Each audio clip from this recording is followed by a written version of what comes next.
Rise and shine, mga ka-RSP. Ito na po ang gabay, patnubay palala at prediksyon ni Master Hans Kua ngayong araw ng Thursday, April 24.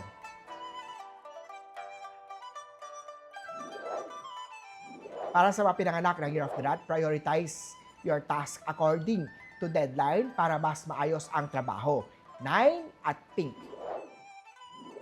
Kay Oxaman tayo pahalagahan ang quality time kasama ang minamahal kaysa sa material na bagay. Purple at 4.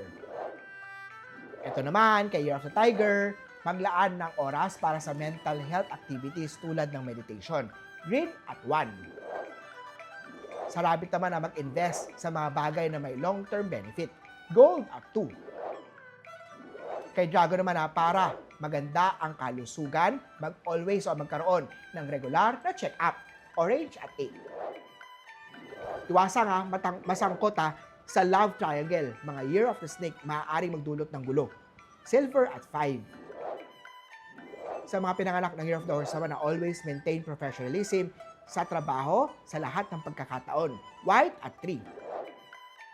Kay Year of the Goat naman na magtabi ng emergency funds para sa mabiglaang pangangailangan. Yellow at 9. Sa mga monkey, huwag hayaang sirain ng pride ang maganda nyong samahan. Gray at 10. Sa mga rooster naman, huwag abusuhin ang kalusugan ng katawan. Have enough sleep every night. Lavender at 13. Sa mga Year of the Dog naman maghanap ng paraan para magkaroon ng positive income. Green at 1. Sa mga Year of the Pig naman ang pagiging positive sa work ay makakatulong sa productivity mo. Aqua at 15.